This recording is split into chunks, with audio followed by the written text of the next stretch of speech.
Bien, listo, señores. Entonces vamos a comenzar. Ya deben tener ustedes el APP02 en la carpeta, bueno, que hayan destinado para poderla trabajar. Voy a presentar el escritorio.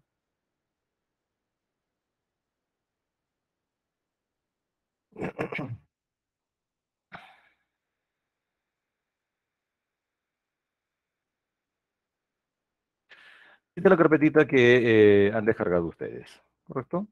Bueno, el procedimiento convencional, ya sabe, el menú contextual, clic derecho, vamos a extraer en APP02, ¿no?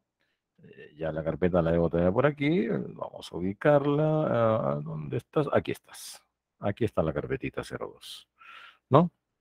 Muy bien. Esa carpeta en el interior tiene un conjunto de archivos. Estoy abriéndola. Son 5 programas. Así que esta carpeta la vamos a copiar. O si quieren la mueven. Yo la voy a copiar en todo caso. Y la vamos a colocar dentro de nuestra carpeta de trabajo. Python. Acabo de abrir Python, teníamos el app01, menú contextual aquí, y pegamos, ¿no es cierto? El app02.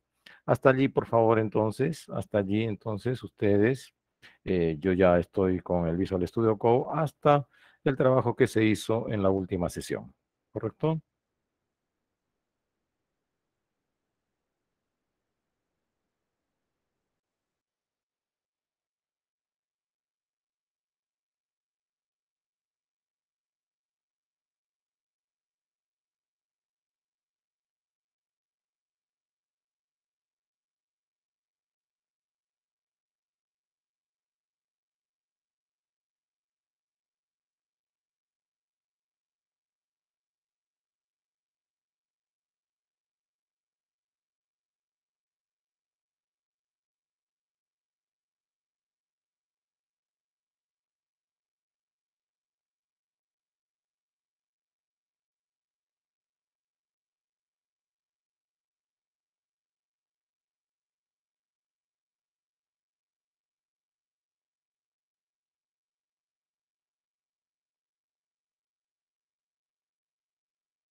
Bien, lo que ustedes están viendo es el programa, el último programa que hemos trabajado de la aplicación 01.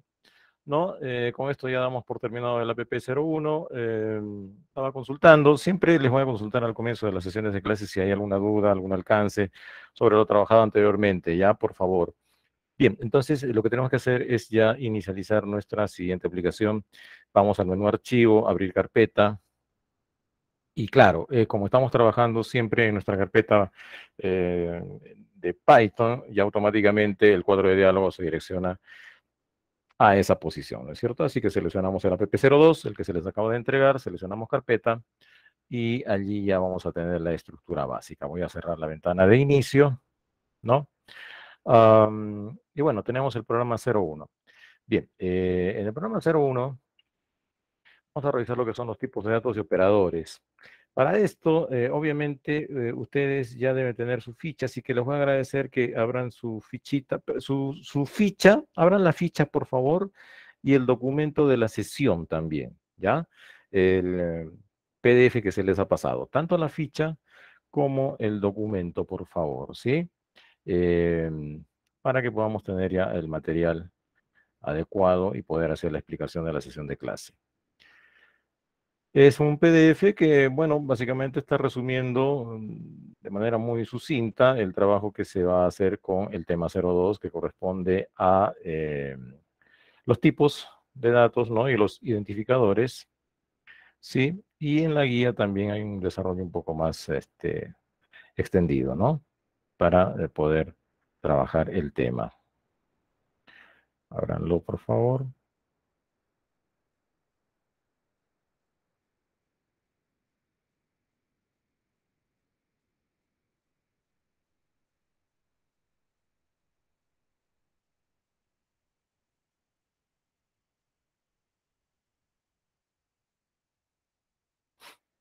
Bueno, ustedes están viendo entonces ya en pantalla lo que es el PDF que se les ha pasado, Python, sesión 02, tipos de datos, identificadores. Y vamos con lo primero, ¿no? Los tipos de datos. Bueno, dice que los tipos de datos constituyen una propiedad o un atributo que determina el rango de valores que comprende y las operaciones que se pueden realizar con él. ¿Con quién? Con los datos puntualmente. Es evidente de que todos entendemos que no es lo mismo un dato de tipo entero que, por ejemplo, un número, ¿no? El número 5 no es lo mismo que hablar de, por ejemplo, un texto, ¿no? Instituto superior, que sería un texto. No es lo mismo. Entonces dice que eso es un tipo de dato, la propiedad o atributo que determina el rango de valores que comprende, ¿no? Y las operaciones que se pueden realizar con él. Puntualmente esto de rango de valores haría referencia a los valores numéricos, ¿no? Pero también, por ejemplo, ustedes están viendo un cuadro resumen, lo que tienen allí es un pequeño cuadro, ¿no? Si hablamos, por ejemplo, de los datos de tipo fecha, hay fechas límites, ¿no? Que manejan normalmente los lenguajes de programación. Los datos de tipo lógico, el rango de valores está constituido solamente por dos, lo que es el valor true y lo que es el valor false. Solamente hay dos posibles valores, ¿no es cierto? Bien, asimismo dice que determina el espacio en memoria que requieren para su almacenamiento. Dependiendo del tipo de dato, el microprocesador va a asignar, ¿no? El espacio que se necesita para guardar, para almacenar dichos tipos de datos. Bueno, muy bien. Luego vemos también lo que es el trabajo con operadores y por qué es importante el operador. Bueno, dice que el símbolo operador es un símbolo interpretado por el lenguaje de programación determinando el tipo de operación que se debe aplicar a los operandos a los cuales afecta. Esos operandos vienen a ser tipos de datos, tipos de datos. Y acá también tienen un extracto del cuadro, de la ficha que tienen ustedes, que pues nos está mostrando, por ejemplo, la categoría de datos de tipo aritmético, ¿no? Ahí tenemos la suma, la resta, la multiplicación, la división entera. Es ese doble slash que ustedes están viendo allí. ¿Ya? Este doble slash es la división entera, ¿no? El porcentaje para módulo y este doble asterisco que representa la operación de potencia. Entonces, en la ficha ustedes ya tienen, digamos, en más detalle todos los operadores y también en el cuadro inferior los tipos de datos, incluyendo pues los prefijos que sería pertinente que se puedan utilizar en el desarrollo de una aplicación, el tamaño, el rango de valores que acepta cada uno de estos tipos de datos. Fíjese cómo efectivamente los enteros o los decimales tienen rangos bien diferenciados de valores que se pueden trabajar, valores numéricos me refiero, ¿no? Y en el último caso, por ejemplo, en el dato de tipo lógico, pues tenemos los valores que se pueden contemplar en ese tipo de datos, que son true o false, que se conocen también como valores booleanos, ¿no? Como dice aquí el nombre dentro de Python de los tipos de datos lógicos es boolean, ¿no? Para los valores enteros, int, para los decimales float, para los de tipo text string, para los de tipo fecha datetime y para los lógicos boolean. Bueno, muy bien. Ahora, en la parte de lo que corresponde a los operadores, ya hemos indicado, ¿no? De las operaciones estas que estamos viendo en la primera parte del primer cuadro, suma, resta, multiplicación, división entera, es decir, que va a efectuar la división solamente hasta la parte entera, ¿no? Como su nombre lo indica, no va a extraer, o mejor dicho, no va a llevar la división hasta el extremo final, ¿no? Hasta donde ya la división llegue a un resultado concreto, sino que solamente se dedica a la parte entera. La operación de módulo es aquella que permite calcular el residuo de una división entera, me refiero. ¿Sí? Por ejemplo, 5 entre 2 es a 2, ¿no es cierto? Pero 2 por 2 no da exactamente 5. ¿Cuál es el residuo? ¿Cuál es el resto de esa división? Bueno, 1. Eso es lo que haya el operador de módulo. Y potencia, ¿no? Ya lo vamos a ver en la aplicación. Por ejemplo, yo quiero saber cuánto es 2 al cubo. Luego tenemos las operaciones o los operadores de tipo relacional. Son operadores, perdón, relacionales o también conocidos como de comparación. Operadores relacionales o de comparación. Bueno, su nombre lo indica todo. Va a permitir comparar dos o más valores. Ya a través de, digamos, operadores bastante conocidos por nosotros, el de igualdad, mayor que, mayor o igual que, el menor que, menor o igual que, y en informática, sí, pues en informática, bien digo, no existe la expresión no es igual, sino diferente a, ¿ya? Diferente a o distinto de. ¿correcto? Y también el operador es completamente diferente al matemático, ¿no? Está constituido por un cierre de admiración y un igual. Asimismo, observar que el operador de igualdad para lo que es la comparación de valores idénticos en Python es el doble igual, ¿ya? El doble igual, no solamente uno. Entonces, yo quiero saber si el 5 es igual a 8, tendré que poner entre el 5 y el 8, entre el 5 y el 8, que son los operandos, y qué es el 5 y el 8, un tipo de dato. ¿Qué tipo de dato es? Son enteros.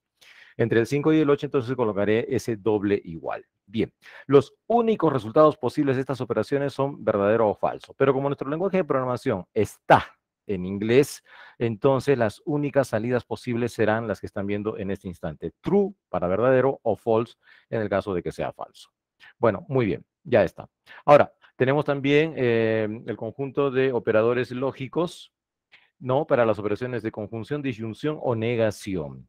El operador en sí no tiene un símbolo, como lo tenemos en los casos anteriores, sino tiene una palabra concreta. Para el operador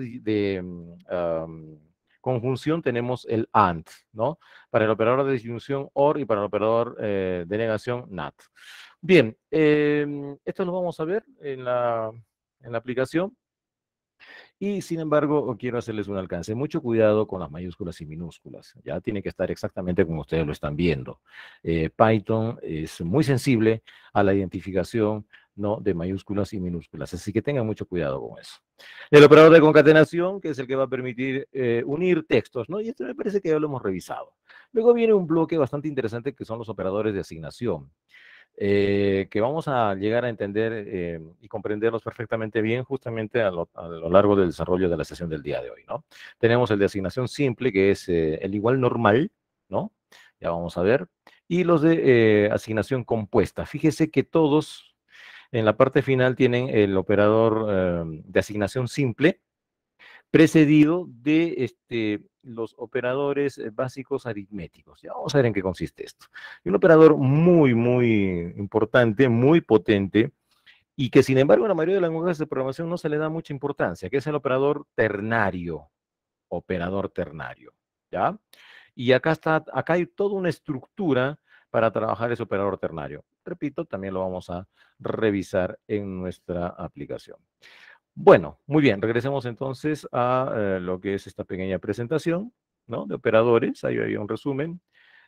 Identificadores, importante por favor, ¿ya? Un identificador dice que es un nombre que se asigna a un componente de un programa. Dentro de un programa vamos a utilizar varios elementos, varios componentes, ¿no? Que en algunos casos requieren de un nombre para poder ser identificados, para la redundancia, distinguirlos unos de otros, o hacer referencia a ellos cuando se les necesite, y es lo que dice aquí. Ahora, para colocar el nombre a un identificador, ¿sí? Se tienen que seguir estas 6 reglas. Señores, miren, no quiero augurar nada, pero estoy seguro que Luigi y Marcelo va a considerar esto importantísimo para lo que sería potencialmente el segundo examen. Yo lo pondría, ¿no? Así que esto es prácticamente como los 10 mandamientos, ¿ya? Para lo que son los identificadores. Y esto les va a servir desde el nivel 1 hasta el nivel, no sé, 8, 10 que haya de un curso de programación. ¿Correcto? Bien, las reglas son las siguientes. Para aplicar un nombre, en primer lugar, ese nombre debe estar constituido solamente por caracteres alfanuméricos. ¿Qué son caracteres alfanuméricos? Alfa de alfabeto y numéricos. Quiere decir de la A a la Z y del 0 al 9. Si es necesario, señores, por favor haga uso de su cuadernillo, su libretita que yo indiqué ya oportunamente para que lo tengan, ¿no? Para extender esta explicación más allá, obviamente, de la grabación de la clase. Constituido por caracteres alfanuméricos, entonces de la A a la Z, de 0 al 9, y adicionalmente y exclusivamente el guión bajo. No puede haber otro carácter. Yo no puedo, dentro del nombre que le voy a asignar a un componente de un programa, no puedo utilizar, por ejemplo, paréntesis, no puedo utilizar el igual, no puedo utilizar el cierre de llaves, por ejemplo. Con un alcance muy importante, dentro de los caracteres alfabéticos no está la ñ, ¿ya? Porque hablamos del alfabeto inglés, y ya sabe por qué, porque se desarrolla pues el lenguaje de programación en los países del hemisferio norte. Los lenguajes de programación en general, ¿no? Segunda regla, comenzar con caracteres alfabéticos o guión bajo. El nombre que vamos a trabajar para identificar a un componente programático debe comenzar o con un carácter, con una letra, o con un guión bajo. Jamás, número 3, jamás, número 3, puede iniciar con un número o estar constituido solo por números. O sea, yo no puedo trabajar un nombre, por ejemplo, 2021 ventas, porque está comenzando con un número, con el 2, no necesariamente todo el 2021, está comenzando con el número 2. Entonces, yo no puedo ponerle a un componente programático ese nombre, 2021 ventas, imposible. Que sea solamente 2021, menos. Lo que sí puedo trabajar, por ejemplo, sería un nombre que quiero asignarle a un programa, por ejemplo, le podría poner ventas 2021. Ah, sí, ahí sí, porque está comenzando con caracteres alfabéticos. Y el número sí, puede estar en el medio o al final, pero jamás al inicio y no ser solamente un valor numérico. 4, 5, no utilizar vocales tildadas, ¿ya? No deben usar vocales tildadas. Bueno, si yo necesito, por ejemplo, ¿no? Para identificar a determinadas organizaciones dentro de mi programa, necesito colocar el nombre a uno de ellos como compañía, miren, la ñ y la i, por eso dije 4 5, compañía. Primero, compañía lleva tilde en la i, nada. Si se pudiese utilizar la ñ, entonces yo le tendría que poner como nombre compañía sin tilde. Pero luego veo en el 5 que tampoco se puede utilizar la ñ. Entonces, lo que se suele realizar es simplemente colocarle la n, compañía, y en los casos en los que pueda ser factible, reemplazar la ñ por ni o ny, ¿ya? NI o NY en vez de la ñ, ¿sí? Por ejemplo, campaña. Vamos a hablar digamos, las campañas estacionales, ¿no? Por festividades que se desarrollan las diferentes empresas a lo largo de todo el año. Estamos ahora entrando a la campaña por el Día de la Madre, por ejemplo. Pero esto lo necesito implementar a través de un programa. El programa le quiero llamar Campaña Día Madre, por ejemplo. Día no tiene tilde, ¿no es cierto? No debe tener tilde. Y campaña, entonces se colocaría campana, que nos dejaría un poquito con alguna dificultad porque la palabra campana existe. Así que después de la N yo le pondría una I o una ñ, de tal manera que lo leería campaña, día madre, o campaña, día madre. Esa N con Y es lo que más se acerca a una ñ, campaña. A ver, pronúncialo, campaña. Bueno, jamás X. Y lo último, no utilizar espacios en blanco. Si el nombre que quiero colocar, por ejemplo, dije Día de la Madre, ¿no? Tiene 4 palabras, habría 3 espacios en blanco, jamás, no se debe utilizar los espacios en blanco. Esos espacios en blanco, entre palabra y palabra, las pueden reemplazar por lo que serían guiones bajos o en su defecto, colocar todo el texto junto. En tal caso, se les recomienda, de mi parte, al 100% colocar las iniciales en mayúscula, ¿ya? En mayúscula.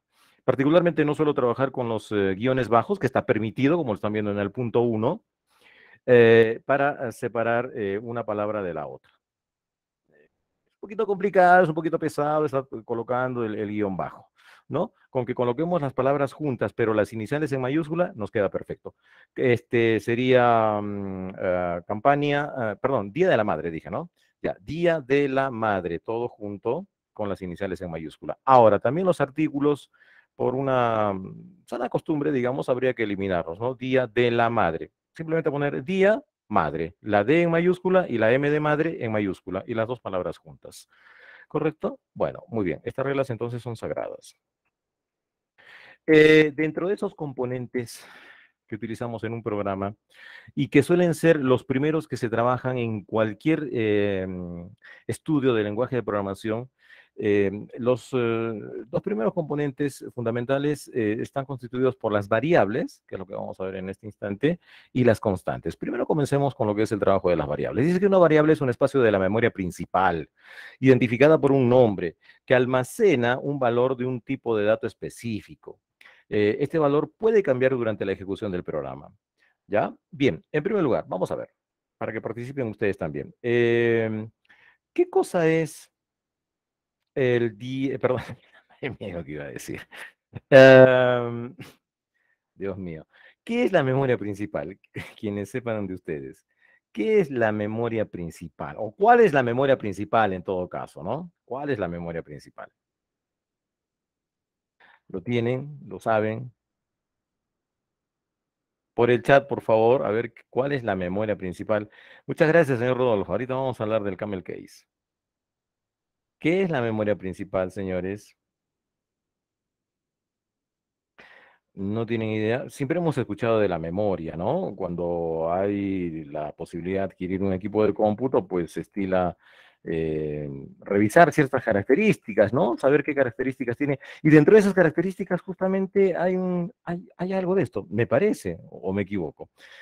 Por favor, díganme con toda confianza, sin ningún temor, ¿qué entienden ustedes por memoria principal? ¿Cuál sería la memoria principal? La memoria principal con respecto a qué? Al equipo de cómputo, ¿no? A los equipos de cómputo. Nuestros lenguajes de programación se levantan en un equipo de cómputo, ¿no? Eh, Muy bien, Tony Angelo Acuña dice la RAM y el señor Veratec me indica que en informática es el CPU. A ver, el señor Veratec, revise bien eso. El disco. Ah, ya, mucho mejor, porque pues, el CPU no es ningún tipo de memoria, aunque internamente tiene componentes de tipo memoria, ¿no? Avig me dice disco duro, perfecto. Este, Veratec dice puntualmente lo que sería el disco C, perfecto, parece bien. Jan Castellanos, RAM. Bueno, ¿es el disco o es la memoria RAM? Es la memoria RAM, ¿correcto? La memoria RAM. La memoria RAM es la memoria principal. Las otras unidades de almacenamiento también se conocen como memorias, pero, por ejemplo, el disco duro, estas unidades extraíbles, ¿no? Mal llamadas también memoria USB, no, ellas son las memorias secundarias, ¿correcto? Memorias secundarias. Bueno, muy bien, ya está. Entonces, lo que tenemos aquí es una representación de lo que se conoce como las celdas de memoria. Cada una de estas, de estos rectángulos, de estas cuadrículas, representa lo que se conoce como celdas de memoria. Y nosotros a esas celdas de memoria le asignamos un valor. Queremos que se guarde, por ejemplo, la edad de una persona, podría ser, ¿no? El número 25. Y para poder, desde nuestro programa, que recuerde que es un lenguaje de alto nivel, porque el lenguaje este se parece al lenguaje humano, necesitamos ponerle un nombre que nos permita identificar fácilmente dónde hemos guardado ese dato 25. Así que por lógica le pondríamos un nombre bastante descriptivo, que en este caso sería edad. Eso es una variable. Es un espacio de la memoria a la cual se le asigna un nombre por parte de nosotros los usuarios, para poderlo identificar rápidamente, para saber qué estoy guardando allí, por ejemplo, ¿no? Y que efectivamente permite almacenar un tipo de dato determinado. En este caso es un valor numérico 25. Y que adicionalmente dice que durante la ejecución del programa puede cambiar, ¿no? Por ejemplo, ahora la variable edad ya no está almacenando el 25, sino está almacenando el 35. ¿Sí? Esa es la funcionalidad que tiene una variable. La identificación propiamente dicha de una celda de memoria, gracias a un nombre, digamos, personalizado por parte de nosotros y que sea de fácil recordatorio, ¿no? Que sea muy fácil para nosotros recordarlo y saber efectivamente qué es lo que está almacenando allí. Bueno, muy bien, y se utiliza muchísimo, pero en todos los programas se utilizan variables, ¿correcto? Que es como la variable del docente de álgebra, ¿no? Usaba su X para todo, por ejemplo. Bueno, ya está. También tenemos un segundo componente muy importante, un segundo tipo de componente que se conoce como constante. Acá, perdón, acá hay un error, acá no debería ser no debería decir, perdón, una variable, sino debería decir una constante, aquí, ¿sí? Entonces, una constante es un espacio de la memoria principal identificada por un nombre que almacena un valor de un tipo de dato específico. Este puede cambiar. No, esta definición está mal. ¿Qué pasó? Se fue.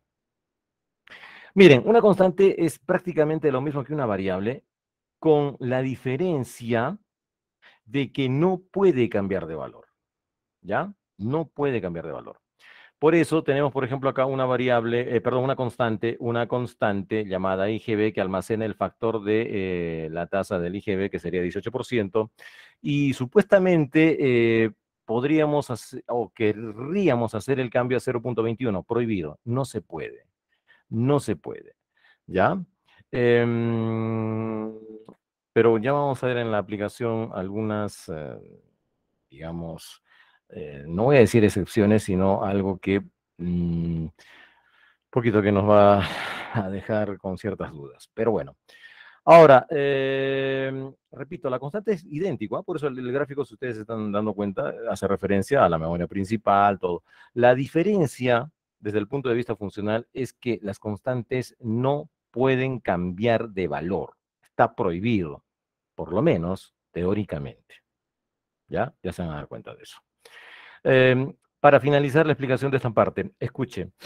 Lo que pasa con las constantes y con las variables es de que no hay ninguna instrucción específica para crear variables o crear constantes. Simplemente, a partir de la misma definición, lo que se hace es colocar un nombre, por ejemplo, edad. Yo coloco directamente edad dentro del programa, dentro de un programa de Python, e inmediatamente le asigno el valor que va a almacenar. Ah, apareció el asignar. Bueno, hemos visto en nuestra ficha de que hay operadores de asignación, ¿correcto? Operadores de asignación. Y el que más vamos a utilizar normalmente es este. Ese es el operador de asignación simple. Ese operador de asignación simple dentro del programa permite justamente especificar que a un nombre de una variable, a un identificador, se le va a asignar el número 25. En el programa esto va a ser edad igual 25. Ya están viendo la aplicación, me parece, ¿no? Entonces, si yo quiero hacer esto, por ejemplo, en el programa, yo pondría lo siguiente. Edad igual 25. ¿Sí? De esa manera. Correcto, así están viendo el programa. Entonces, lo que yo estaría haciendo aquí es crear una variable llamada edad, a la cual, y esto se lee así, por favor, atentos con esto se lee así. A la variable edad se le asigna el valor 25. Entonces, es exactamente lo que va a pasar en la realidad, vamos a llamarlo así, de que a una celda de la memoria principal se le va a llamar edad y en su interior se va a almacenar el valor 25. Eso es una variable, ¿correcto? Pero, ¿por qué indico esto de que no hay, por qué hago este alcance de que no hay ninguna instrucción específica para crear variables, por ahora le vamos a llamar así, y en su defecto también crear constantes? Porque lo mismo podemos hacer con este IGB. Lo mismo podemos hacer con este IGB, ¿no? Entonces yo podría colocar acá, por ejemplo, IGB igual a 0.18. Entonces, ¿cómo lo voy a diferenciar? ¿Cómo yo sé que es una cosa y que es otra cosa? Bueno, fíjese, justamente ante el alcance de uno de los alumnos, por el chat me estaba indicando, me estaba indicando algo del camel case, ¿no? Bueno,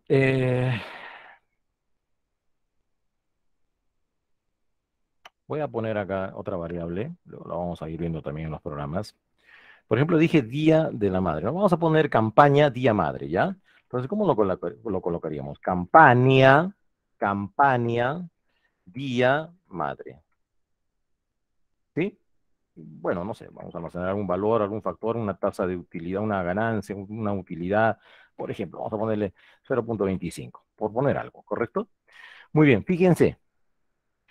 eh, Campaña no va como campaña, ¿no es cierto? Y va separado, no va separado en el caso que les estoy indicando, sino que cada palabra va a ir con la inicial en mayúscula, no tildes, día, no tildes. Am, Esta forma de trabajarlo, y que les aseguro es muy claro. Pruébenlo ustedes en casa, les voy a decir algo, ¿ya? Porque ustedes ya lo han visto, pues, ¿no? Yo hubiera preparado algo para que de alguna manera ustedes lo puedan corroborar. En casa, alguien que no sepa nada de informática o que por lo menos no asista a nuestras clases, no sé, papá, mamá, la hermana, el hijo, el sobrino, mi esposa, mi enamorada, qué sé yo, cualquiera. Dígale que le escriba un nombre o una frase que tenga 3 o 4 palabras, todo junto y todo en minúscula. Y que luego lo haga también, pero todo junto con las iniciales en mayúscula. Y que usted les muestre, ¿no? La primera expresión, todo en minúsculas, y van a ver que se va a tomar un tiempo en que ustedes puedan descifrar qué dice todo ese conjunto de letras que está junto, sin espacios en blanco. En cambio, si a ustedes les alcanzan las mismas 4 palabras, pero con las iniciales en mayúscula, les aseguro que por lo menos van a ganar un segundo en la interpretación de ese texto en forma muy clara. Ya, esa es la razón por la cual se adopta este sistema, que se denomina sistema Camel. Sistema Camel. Esto lo voy a borrar en un instante, por supuesto. ¿Correcto? Sistema Camel. Y uno cuando lee esto, o lo que puso el compañero Camel Case, cuando uno lee esto, ¿qué es esto, Dios mío? Encima de que me están hablando de nuevas cosas, me complican con otra cosa más. Camel es camello en inglés. ¿No? O mejor dicho, camello en inglés es camel. ¿Y ese sistema por qué se llama camello?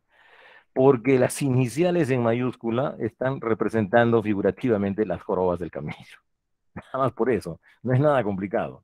¿Ya? Así que cada vez que vean sistema camel, o como lo sugería un compañero Camel Case, hace referencia a esto. ¿Ya? A esto, de las iniciales en mayúscula. Y repito, es muy útil utilizar este sistema por cuanto la lectura va a ser mucho más rápida. Bien, lo que estaba indicando, ya, primero, ese sistema Camel es lo que se llama una convención. No lo hubiera borrado, a ver, voy a poner control Z. Hubiéramos borrado aquí. Ya, ¿qué cosa es esto de la aplicación del sistema Camel que no es obligatorio? ¿Ah? Yo tranquilamente puedo poner esto, campaña, día, madre. ¿Mm? Un poquito más difícil de leer. Y esto sería un identificador completamente válido. Un identificador es un nombre que se le asigna un componente programático, ¿no es cierto? Perfecto, estamos hablando de variables, excelente. Bueno, muy bien. Y acá le voy a poner, por ejemplo, campaña 2, en todo caso. Ya está, no sé, ya para que no se parezca a lo de arriba tampoco. Entonces, fíjense, estas ya no son reglas, o mejor dicho, los dos casos, campaña día madre, el primero que está en línea 18 y campaña día madre que está en línea 19, están cumpliendo con las reglas. No comienza con números, está constituido solamente por caracteres, no tiene espacios en blanco, no hay ñes, no hay tildes. Bien, los dos cumplen con las reglas. Pero hay lo que se conoce como convenciones. ¿Qué cosa es una convención? Una convención es un acuerdo entre profesionales del área, en este caso informática, ¿no? Y que tiene casi la calidad de regla, pero no es regla. O sea, la regla la impone el lenguaje de programación. Los desarrolladores de Python, si ellos dijesen, no se puede colocar en mayúsculas, entonces no podríamos colocar en mayúsculas y aparecería un subrayado rojo, no un subrayado naranja. ¿Sí? Entonces, a ver, acá porque no le estoy asignando un valor, le voy a poner 12, por ejemplo. Ya está. Fíjese, ¿no? No está apareciendo ya ningún error. Le estoy asignando, ¿no es cierto, señores? Y hablemos con propiedad. Operador de asignación, le estoy asignando el valor 12. ¿Sabes qué espacio de memoria que te quiero llamar campaña día madre? Entonces, te voy a asignar el valor 12 para que lo guardes. Y miren cómo tampoco no hay ninguna potencial advertencia porque es el mismo nombre. No es lo mismo lo que dicen en la línea 18 y línea 19, campaña día madre y campaña día madre, no es exactamente lo mismo, pero se trata de dos variables diferentes, se trata de dos espacios de memoria completamente diferentes porque en línea 18 hay algunos caracteres con mayúscula y en línea 19 no hay ninguna mayúscula. Así que fíjense, se puede tener el mismo nombre de variable, pero marcar la diferencia entre ellas por el manejo de mayúsculas y minúsculas. Ah, les dije que Python hace la diferencia perfectamente bien del trabajo con mayúsculas y minúsculas. Y son dos variables completamente válidas. Las dos cumplen entonces las reglas que hemos establecido, las 6 que se les ha dado, pero por convención, es decir, por acuerdo de profesionales, los que utilizamos, ¿no? Los lenguajes de programación, se estila trabajar estos nombres largos cuando tienen obviamente más de una palabra con las iniciales en mayúscula. Y esa convención, o una de las tantas convenciones que tenemos los programadores, ¿no? Los desarrolladores, es lo que se conoce como sistema Camel o Camel Case. Cuando ustedes coloquen entonces iniciales en mayúscula, están aplicando una convención, no es una regla. Si no la cumplo, no hay ningún inconveniente. Fíjese, línea 19, va a trabajar tranquilamente la aplicación. Pero es altamente recomendable trabajar con el sistema Camel. Muy bien. Ahora, primera convención que están aprendiendo, sistema Camel. Segunda convención. ¿Y cómo se marca la diferencia entre una variable, edad, campaña, día madre, con una constante? ¿Y por qué IGB es una constante? Porque el IGB no puede cambiar. O sea, ustedes dentro de la ejecución de un programa no pueden estar iniciando, por ejemplo, ¿no? Para aplicar los impuestos que tienen que remitirse a SUNAT no pueden estar cambiando durante la ejecución del programa, por ejemplo, en el primer bloque que valga 0.18 y luego más adelante 0.21 y luego ya antes de finalizar el programa lo cambian y le ponen 0.15. Es constante. Y además tampoco depende de nuestra voluntad como, digamos, ciudadanos que tributan a SUNAT por X razones, ¿correcto?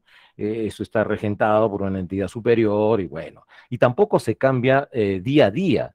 El IGB sí se cambió, pero se cambió hace bastantes años. El IGB en la época de este señor que está en la cárcel por ser un delincuente, lo puso en 0.19, ¿no? Y luego bajó a 0.18. Y ahora me parece que el presidente actual está haciendo bueno, ha hecho alguna propuesta como para bajarlo a 0.17, pero esos cambios son pues extraordinariamente espaciados y muy, digamos, difícil de que se dé con una frecuencia que imposibilite, entre otras cosas, por ejemplo, tener una buena contabilidad dentro de una empresa, ¿no? Así que este IGB no cambia, pues no debe cambiar este valor. Como por ejemplo también, si vamos a trabajar con el RUC de la empresa, para lo que sería, por ejemplo, emisión de facturas, entonces el RUC de la empresa no cambia. Entonces eso tiene que ser, y digamos que lo necesitamos para levantar determinados informes, qué sé yo. Entonces eso se maneja como una constante. ¿Ah? De ahí el nombre, constante, no varía. En cambio el otro que se llama variable, su nombre de variable viene de que varía, modifica su valor. Hay una convención que en algunos lenguajes de programación es casi ley, ¿ya? Por ejemplo, en Java es prácticamente una ley, pero en realidad no es regla, no es regla. ¿Y cuál es esa convención? De que a las constantes se les pone un identificador totalmente en mayúscula. Ahí fíjese, IGB. Por eso lo hemos puesto en mayúscula, no porque sea la abreviatura de Impuesto General a las Ventas, sino por la convención.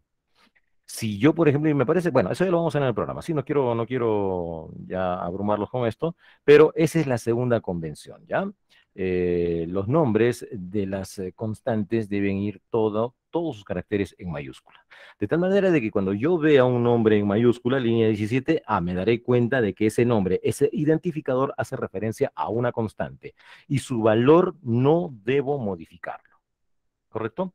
Bueno, muy bien. Ahora sí, vamos a entrar directamente aquí a la aplicación, a no ser de que alguno de ustedes tenga alguna consulta que quiera realizar. A ver, ¿los escucho, señores? ¿Alguna consulta? Señor Veratec, sí, sí, así es, señor Veratec.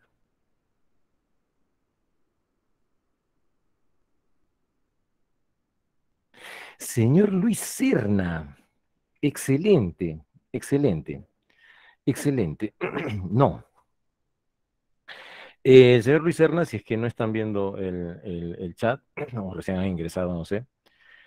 A ver, voy a aprovechar que creo que estamos con el grueso de los asistentes y agradezco su asistencia, muy amables, muy gentiles y demuestran que quieren aprender y lo que nosotros tratamos de dar dentro de la institución es la enseñanza, pero al detalle, como lo están viendo.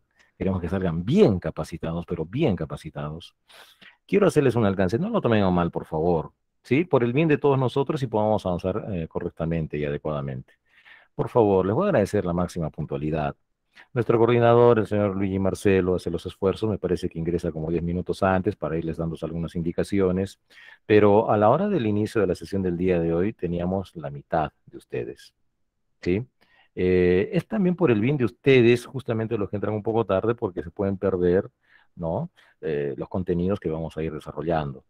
Y este curso es extraordinariamente importante en los tiempos actuales. No quiero volver a lo que se hizo como referencia, como introducción, como presentación en la sesión número uno, ¿ya? Así que yo considero que va a ser fundamental de que ustedes ya de una vez se comprometan y lleven con mayor seriedad el curso, sobre todo desde el punto de vista de la puntualidad. Les voy a agradecer enormemente eso, ¿sí? Bueno, listo. Entonces, ¿no hay ninguna consulta? Perfecto. Vamos a nuestra aplicación entonces. A ver, me parece si están viendo, si están viendo. Y ahora vamos a entrar a desarrollar puntualmente los contenidos de nuestros programitas en el APP02. Bueno, el punto que tenemos que trabajar son los tipos de datos y operadores, como ya lo hemos estado indicando, explicado rápidamente la guía que ustedes tienen allí. Vamos a borrar todo esto, por supuesto. Quien quiera puede capturar pantalla si gusta. Voy a eliminar. Perfecto. Y bueno, lo primero que nos indica es tipos de datos.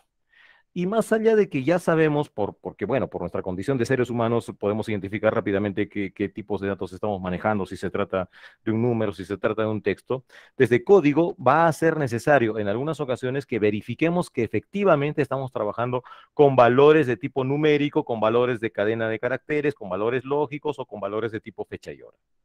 Miren, para esto, quien esté haciendo ya su lista de funciones, hoy aprendemos una función más. En primer lugar, vamos a imprimir los resultados que va a arrojar la función type. La función type evidentemente se traduce en forma literal al castellano, ¿no? Como tipo. Esta función va a devolver el tipo de dato que se le pasa como argumento. Ya, nos estamos entendiendo, ¿cierto? Esto lo hemos explicado en una anterior sesión. ¿Qué se le pasa como argumento? Por ejemplo, el 25. El único print que tenemos, vamos a ejecutar, a ver qué tipo de dato será el número 25. Y en la terminal nos aparece INT, justamente el nombre que ustedes tienen en su ficha y en su cuadro, ¿no? Está antecedido de una palabra que puede quizás confundirnos inicialmente, class.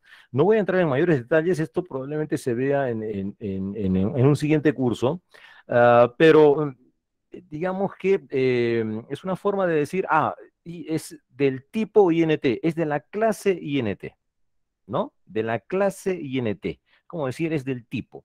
En realidad, este término class tiene una importancia superlativa en los lenguajes de programación, pero me parece que todavía no es el momento para complicarnos con estos temas, ¿sí? Entonces, sí, va a aparecer eso de class, ¿correcto? Bien, pero lo que nos indica puntualmente es que efectivamente es de tipo entero. Bien, vamos a ver qué sucede si en vez de 25 entero, como lo estamos viendo nosotros, le pasamos el 25.75, o sea, valores con fracción decimal. Vamos a volverlo a ejecutar, nos ubicamos en el último resultado y ahí nos indica de que es un dato de tipo float, ¿no? O de la clase float, ¿correcto? Bueno, muy bien, ya está, sencillito, ¿no es cierto? Bien, ya está. Y float, como lo han visto en el cuadro, cuando estamos haciendo la presentación, es el tipo de dato para todos aquellos valores numéricos que tienen fracción decimal, ¿no? Fracción decimal. Bueno, vamos a ver ahora qué nos arroja cuando trabajamos con caracteres. Type, y entre paréntesis de la función type, no sé si alguien está llevando la contabilidad, yo me olvidé, me parece que esta es la octava función, si es que no mal tengo entendido. A ver si alguien pone en el chat, ¿no? ¿Qué número de funciones es la que estamos aprendiendo ya? Vamos a poner el nombre de nuestra institución, ITEC. Entre comillas, se trata de un texto, vamos a ejecutarlo, veamos en la terminal cuál es el resultado que arroja, y efectivamente, el tipo de dato es un string, ¿no? Cuyo nombre, digamos, técnico es str, ¿no? O su referencia es str, ¿correcto? Bien. Listo. Valores lógicos. ¿Cuáles eran los valores lógicos? Ya los hemos visto, ¿no? True y false. Entonces vamos a colocar aquí, nuevamente, type, y entre paréntesis, vamos a colocar, por ejemplo, el valor lógico true. Primero, ya sabe, o bueno, se los he explicado, de que estos valores lógicos tienen la inicial en mayúscula. No pongan en minúscula true, ni false. Bien. Segundo, no van entre comillas, porque no es un texto común que se identifique dentro del lenguaje de programación Python, sino tiene un valor propio de por sí.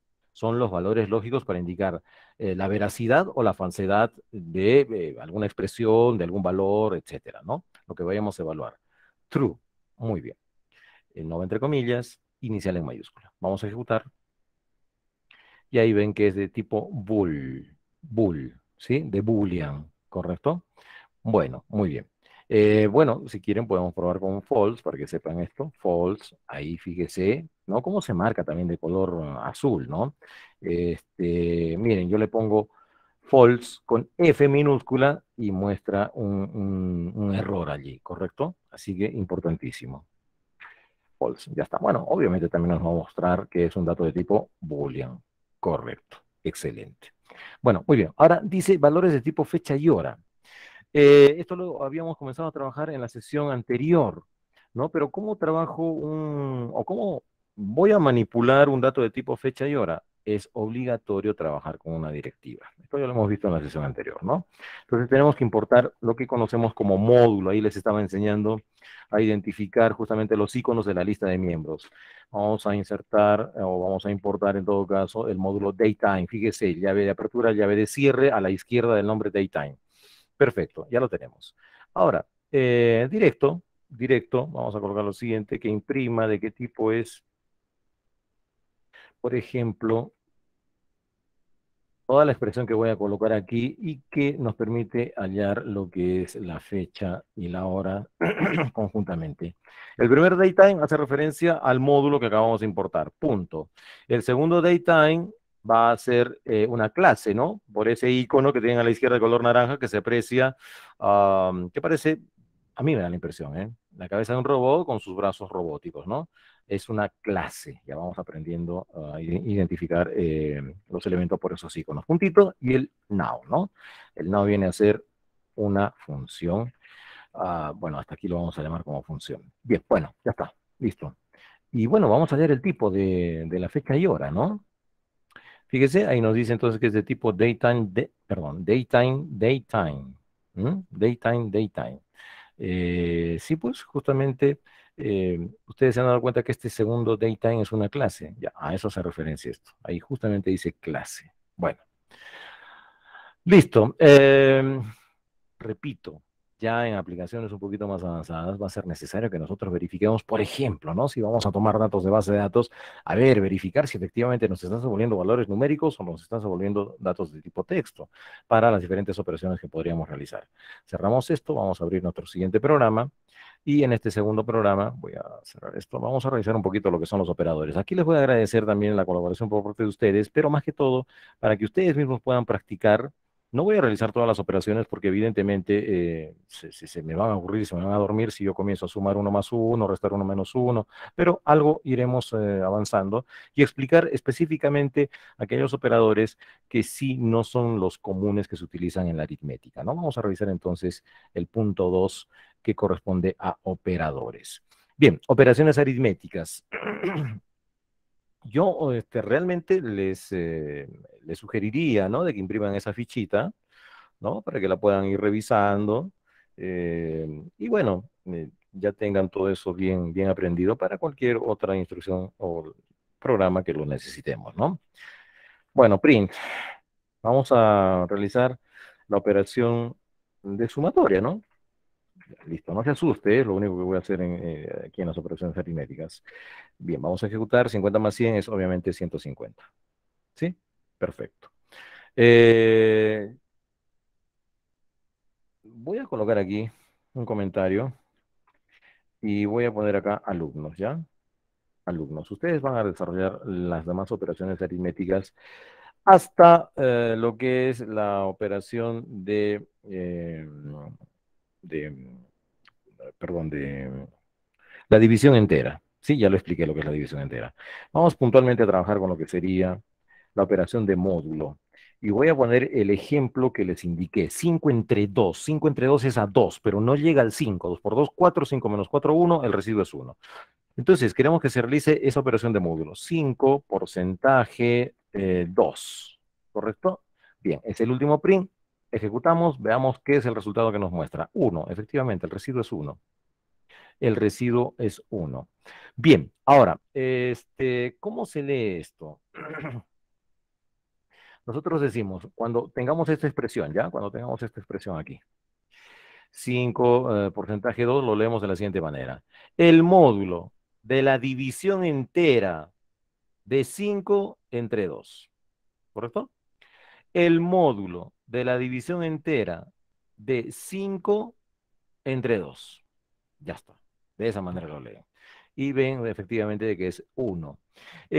Con mucha frecuencia y en ejercicios introductorios básicos, se suele utilizar, por ejemplo, este tipo de operador para determinar si un número es par, por ejemplo, ¿no? Porque en este caso, el módulo de la división de 4 entre 2, ¿qué residuo va a dar? Cero, porque es una división exacta. 4 entre 2 a 2, perdón, 4 entre 2 es a 2, 2 por 2, 4, no hay ningún tipo de residuo, lo verificamos. Ahí está, cero. Entonces, nosotros sabremos de que un número es par si es que su residuo, al dividirlo entre 2 resulta siendo cero, ¿no? Si resulta otro valor numérico, obviamente tendría que ser el uno, entonces decimos que es impar.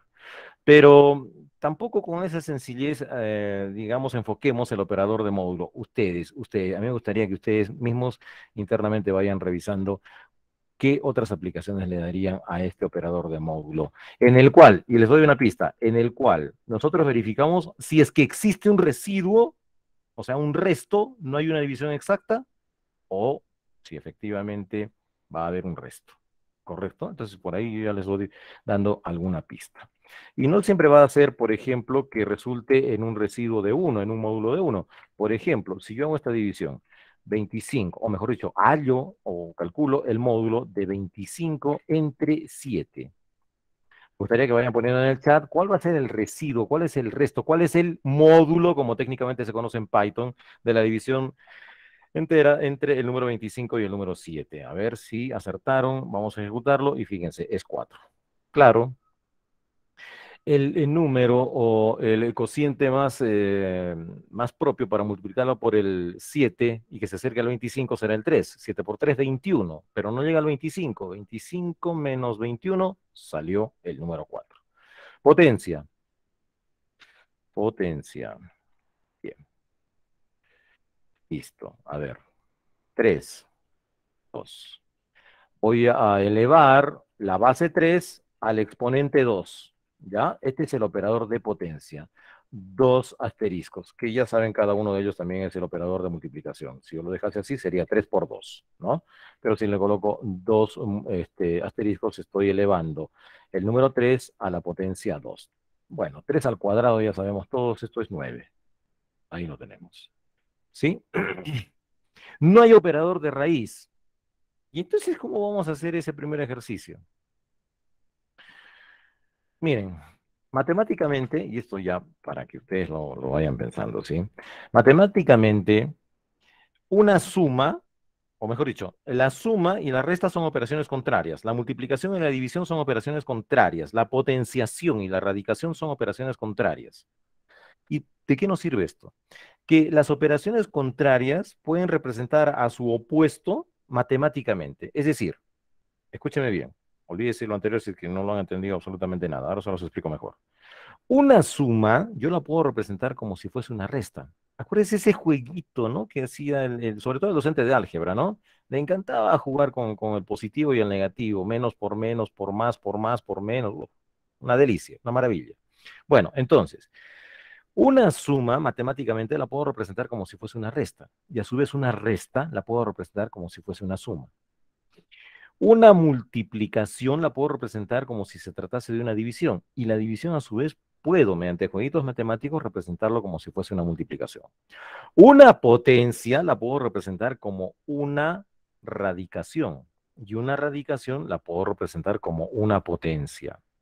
Son opuestos. En el caso de la potencia y la radicación, ya, en el caso de la potencia y la radicación, las operaciones son inversas.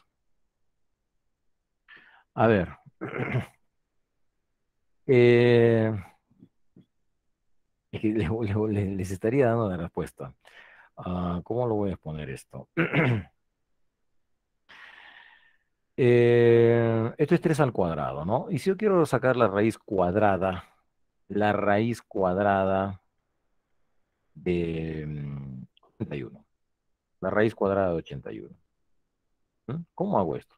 En realidad acá lo que ustedes tienen es 81 al cuadrado, no la raíz cuadrada de 81, ¿no? 81 al cuadrado, ¿cuánto es 921? 721. Ya. Pero no, yo quiero sacar la raíz cuadrada de 81, que sabemos que es 9. Bien, primero lo siguiente, por favor.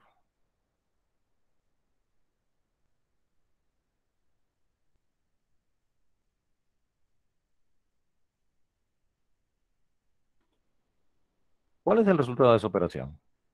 La de la línea 20, por el chat. Por el chat, por favor. Línea 20, ¿cuál es el resultado de esa operación? A ver, vamos a ir revisando. 10, 10, 10, 10, 10, 10, 10, 10, 10. Son unos genios, ¿eh? Muy bien. Uno. No, sí, hace que se le ha ido al señor Castellanos, ¿no? Bueno, muy bien, ya sabemos. 16. Sí, porque por jerarquía de operadores sabemos que primero se realiza la multiplicación 2 por 3, 6 y recién se hace la sumatoria. ¿Sí? Pero si yo quisiese que primero se ejecutase la sumatoria, entonces tengo que encerrarlo entre paréntesis, de esta manera. Entonces esto ya no me va a arrojar 10, sino en cualquier expresión que tenga operaciones combinadas, primero se ejecuta lo que esté dentro de los paréntesis. Entonces acá estamos forzando a que primero se ejecute el 4 más 2. 4 más 2, 6. Por 3, 18. Y eso es lo que obtenemos aquí. Ahí está el 18. ¿Correcto? Bueno, ya está. Para lo que es la raíz cuadrada, bueno, esto ya lo borro, se tiene que convertir esa potencia en radicación. O sea, hemos dicho, la raíz cuadrada puede tener su equivalente en potenciación, así como les he dicho, ¿no? Una resta se puede, digamos, expresar como una suma y la suma se puede expresar como una resta.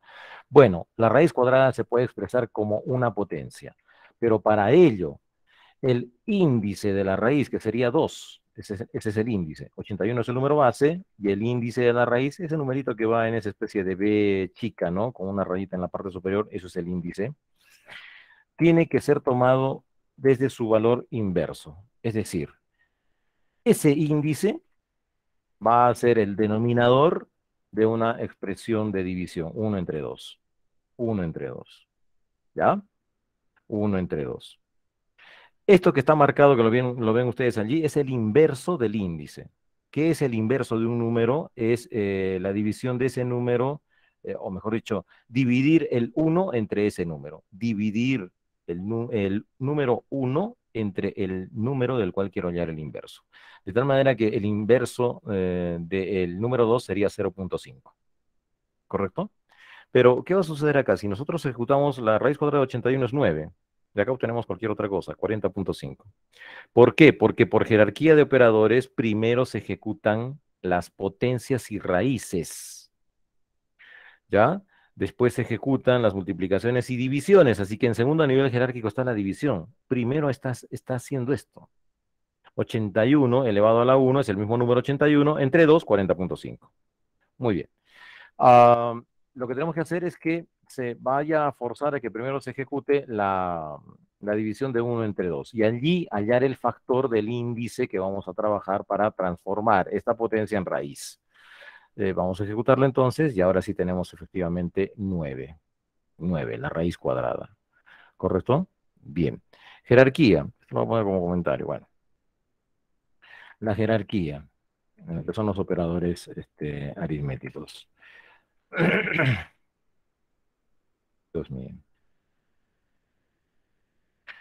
En primer lugar, las operaciones que van entre paréntesis, ¿ya? Primero es esto.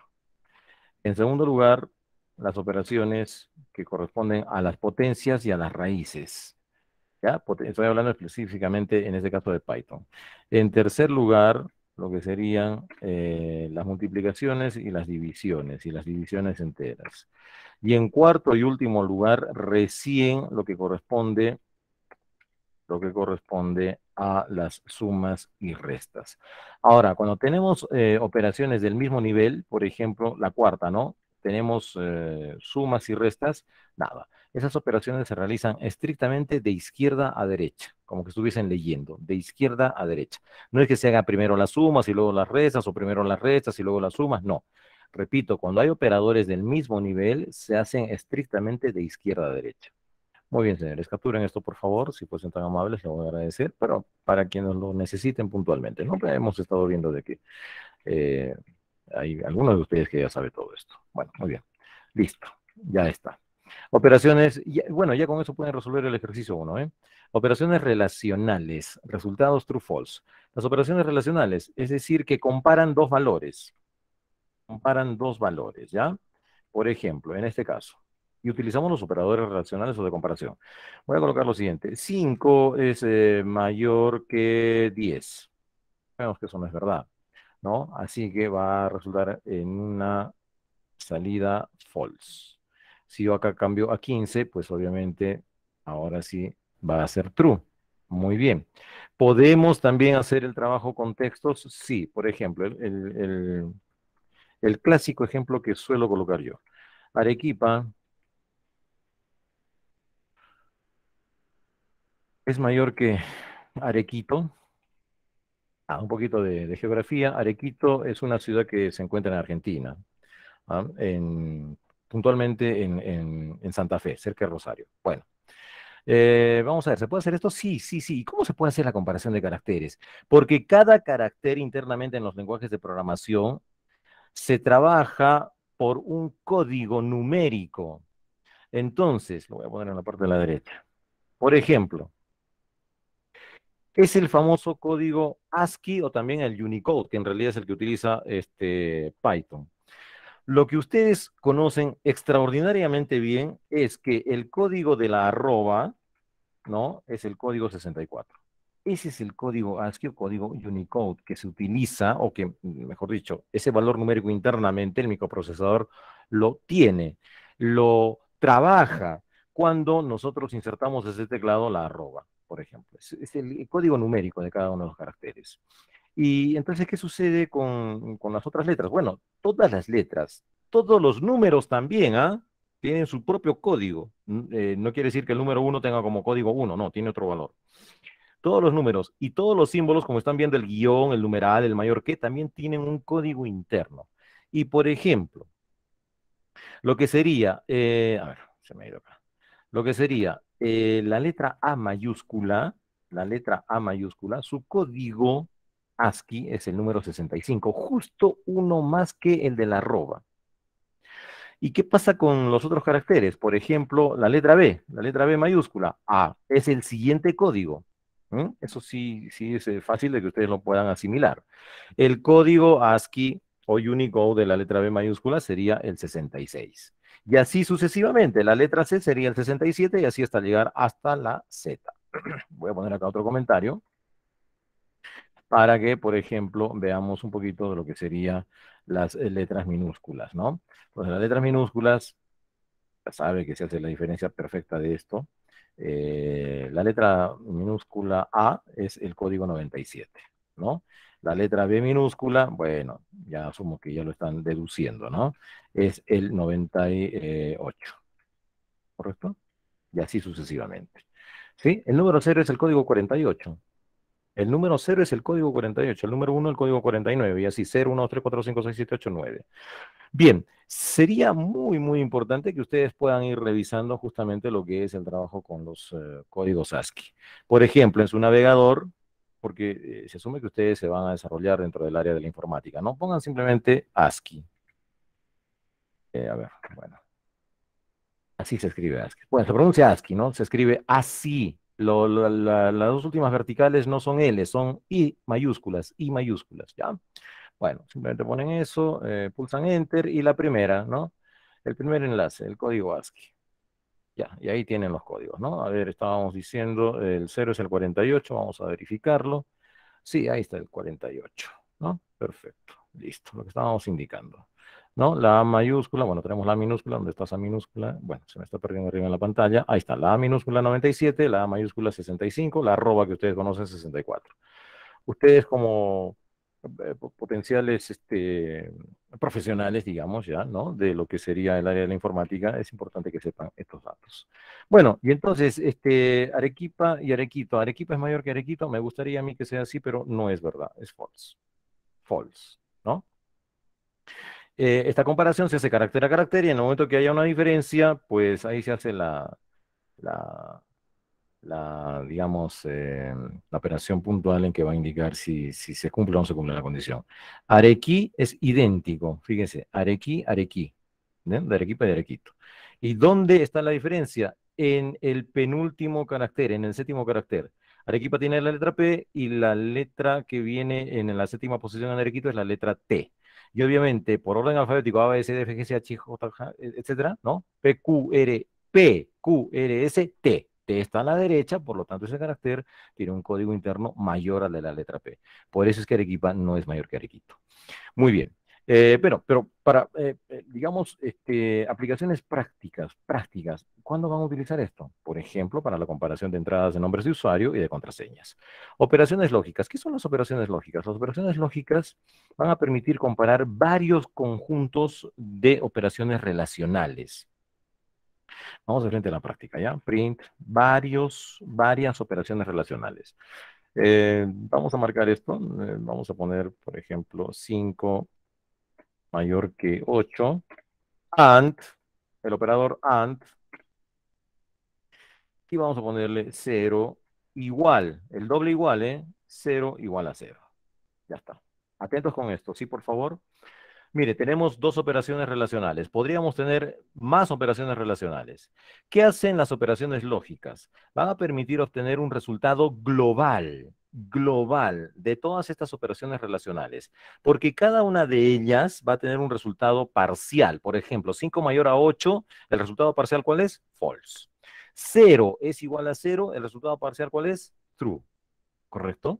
De tal manera de que si yo tengo un resultado parcial false y un resultado parcial true, ¿cuál va a ser la salida final? Y esto nos hace recordar a las famosas tablas de verdad o lo que se estudiaba en lógica proposicional del predicado P, el predicado Q y la salida, ¿no es cierto? Bien.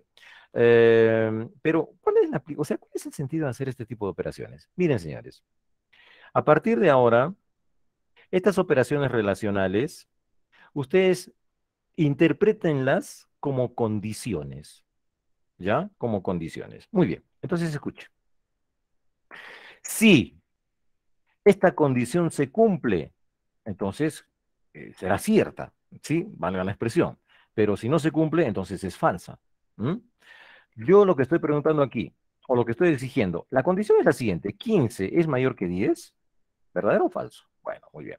La siguiente condición: Arequipa, la ciudad de Arequipa es mayor que la ciudad de Arequito. Ya, nos resultó en false. Voy a poner un ejemplo algo más prosaico para que se pueda entender mejor aún esto. ¿Ya? Bien, se acerca el Día de la Madre. El Día de la Madre yo debo estar feliz, yo debo estar contento, ¿no? Se acerca el Día de la Madre. Muy bien. Mi esposa está en Buenos Aires, ¿sí? Mi esposa está en Buenos Aires. Entonces, miren, se acerca el Día de la Madre. Ya hoy es el Día de la Madre. Digamos que es el segundo domingo de mayo. Se cumple la primera condición. Hoy es el Día de la Madre, ¿sí? Verdadero. Mi esposa está en Buenos Aires. ¿Aquí en Arequipa, mi esposa? No. ¿Vamos a pasarla juntos? No. Falso. Verdadero y falso, falso. No puedo estar feliz.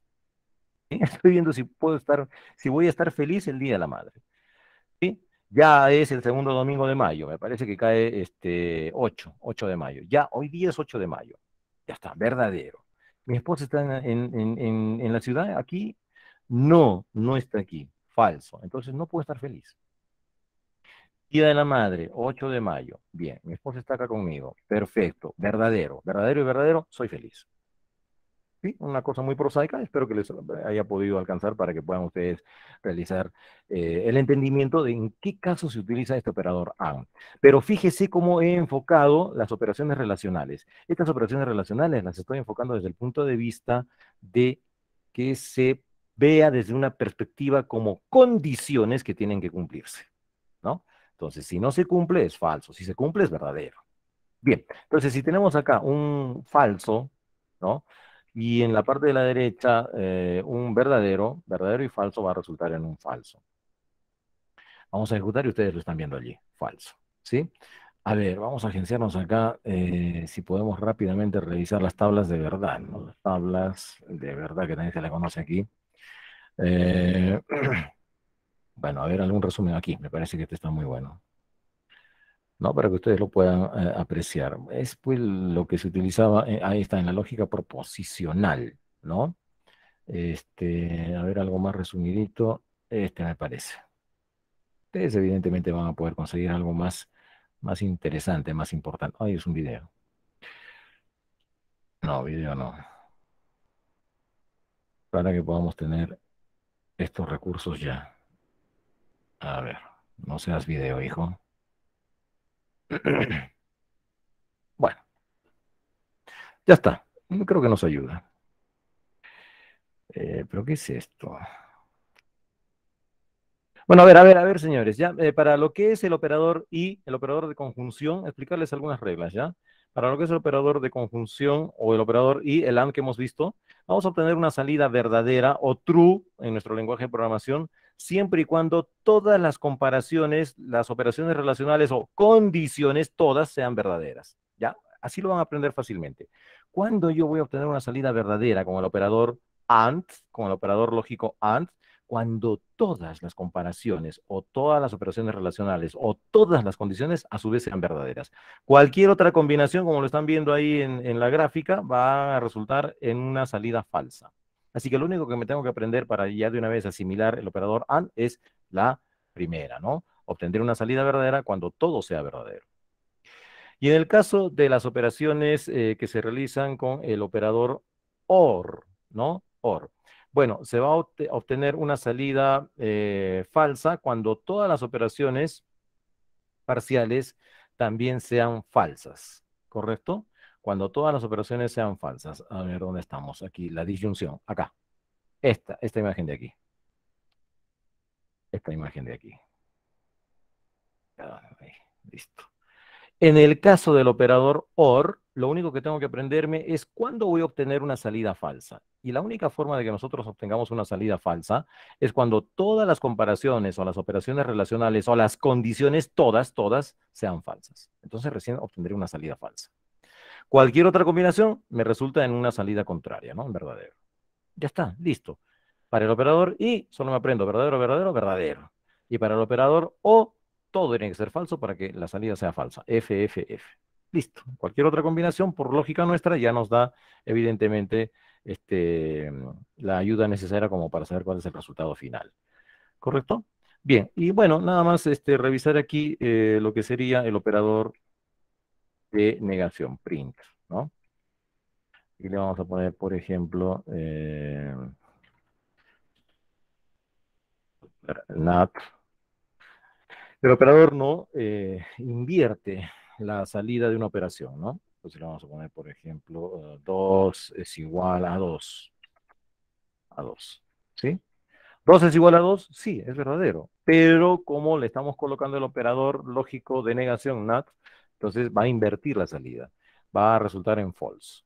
Vamos a ejecutar entonces y ahí vemos también que sale la salida, perdón, es falsa, ¿no? Bueno, muy bien, ya está. ¿Correcto? Bien, operador ternario. Este operador ternario lo que va a permitir es que de alguna manera podamos hacer evaluaciones rápidas con salidas en función de dichas operaciones. Y se parece a la primera estructura de control que tendremos que estudiar, que es la estructura de control if. Miren, la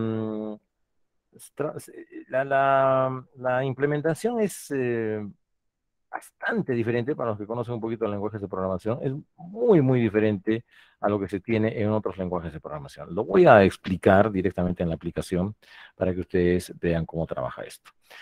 El operador ternario lo que hace es evaluar la veracidad justamente de una operación relacional. O, como ya les he indicado, vamos acostumbrándonos a esto a una condición. Si se cumple una condición o no se cumple una condición. ¿Correcto? Bien, entonces, yo voy a colocar, ¿qué se coloca? ¿Cómo se trabaja el ternario? De la siguiente manera. En primer lugar, se coloca el resultado que debe mostrarnos si una condición es verdadera. En primer lugar, se coloca el resultado que debe mostrarnos si una condición es verdadera. Entonces, hemos visto cuando utilizamos solamente los operadores, las únicas salidas son true o false. Pero yo podría requerir, por ejemplo, de otro valor. A ver, quiero evaluar si el señor Pérez o la señorita Rodríguez que estén asistiendo al curso han aprobado el curso, ¿no? Me parece que se aprueba con 14. Entonces pongo su promedio final, voy a comparar el promedio final con la nota mínima que exige la institución, 14. Entonces yo pregunto, promedio final Pérez es mayor o igual a 14. Entonces, ¿qué me va a mostrar la aplicación? ¿No? La aplicación me va a mostrar true o false. No, yo quiero que me diga certificado o se hace acreedor a certificado. Y en el caso de que no haya aprobado, que me diga no tiene derecho certificado. No solamente true false. Entonces, para eso vamos a utilizar el operador ternario. Y lo que hemos indicado, lo primero que se va a colocar es el valor, el dato que queremos que nos devuelva en el caso de que la condición o la comparación resulte verdadera. Así que aquí lo vamos a poner simplemente algo muy simple, ¿ya? Correcto. Bien, a continuación, ¿qué va? A esta instrucción, if, literalmente en castellano, sí. Entonces, lo leemos así, ¿no? Devuélveme o imprime el valor correcto, sí, sí, y que viene a continuación, justamente la operación relacional o la condición. Sí, esta condición es verdadera. A ver, vamos a ponerle acá, vamos a trabajarlo con letras, ¿ya? Sí, la S minúscula es igual a la S mayúscula.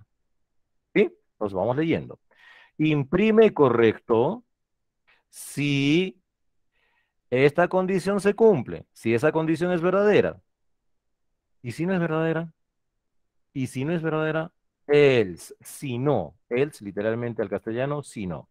Si no es verdad esto, ya, después del else, entre comillas, coloco el valor que quiero que me devuelva, el valor o el dato que quiero que me retorne.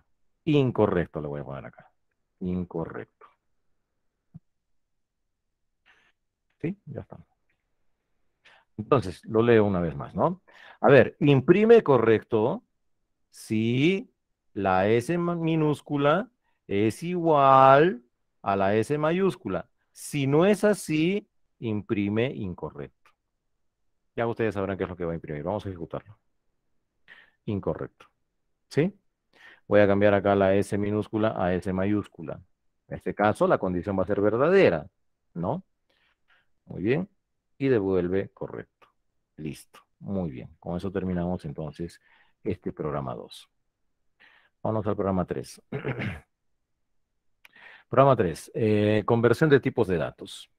Bueno, existe la necesidad de hacer la conversión de algunos tipos de datos por el hecho de que, como vimos ya, y justamente con el segundo tipo de conversión a INT, ¿se acuerda cómo le aumentábamos 100 a un número que ingresábamos por terminal? Pero al ser ingresado ese número por terminal, se iba a tomar literalmente como un texto. Bueno, bien, entonces veamos acá. Vamos a colocar acá un type para verificar esto. Miren, voy a ingresar acá el número 10. ¿Ah? Pero entre comillas, y quiero que me diga qué tipo de dato es este 10 entre comillas. Ya lo sabemos. Es un string, ¿no? Es un string. Ahí está. Ahora, yo este 10 lo necesito convertir a un valor de tipo entero. Entonces, ¿qué le voy a agregar? Este 10 va a ser convertido gracias a la función de conversión int en un verdadero valor 10, ¿ya? En un valor numérico 10. Fíjese, la función int y todo lo que voy a marcar es su apertura y su cierre de paréntesis. El argumento es el 10, entre comillas. Muy bien, ese 10 va a ser convertido en un valor de tipo entero. Ese valor ya numérico entero va a ser el argumento de la función type, que nos va a indicar de que se trata de un dato de tipo int. Y ese valor que devuelve la función type finalmente va a ser enviada a la terminal, se va a imprimir gracias a la función print, ¿no? A la función print. Listo, vamos a ejecutar eso. Miren, inicialmente se trataba de un string, ¿no? Un str, y finalmente se convirtió a un int. Bien, esto ya lo hemos aprendido, ya lo conocemos. Veamos entonces qué pasa con los datos de valor, perdón, de tipo float, ¿no? Por ejemplo, acá le vamos a poner 10.5 y acá el mismo 10.5, pero no queremos convertirlo a entero, sino a un valor de tipo float, es decir, con fracción decimal. La función, perdón, y esta creo que ya es la novena función, que me va a permitir hacer esa conversión es float, justamente, float. ¿Ya? Vamos a ejecutar, nos fijamos en los dos últimos resultados. Primero debe decir str y luego debe decir float. Los dos últimos resultados, por favor. Sí, efectivamente, primero str, claro, de la línea 20, y luego ya fue convertido específicamente a un dato de tipo float, ¿correcto? Bueno, muy bien. Ahora, podemos convertir por ejemplo, valores numéricos a textos? Sí, y lo vimos, esa fue la primera conversión que vimos. ¿Se acuerdan? Cuando queríamos concatenar bienvenidos a Python 2022 y no lo permitía, porque 2022 era un valor numérico. A ver, ¿lo tengo? Sí, ya está. Vamos a poner acá el número 5. El número 5 es un dato de tipo entero, pero en este caso, a este número 5 lo voy a convertir a un texto, a un string, str, la función str. Nos fijamos en los dos últimos resultados, debe ser primero en línea 24 int, por naturaleza, y luego en línea 25 ese número 5 lo estamos convirtiendo a un str. ¿Sí? Fíjese ahí, primero es un int y luego se convirtió a un str, un string. Finalmente, y la última función de conversión,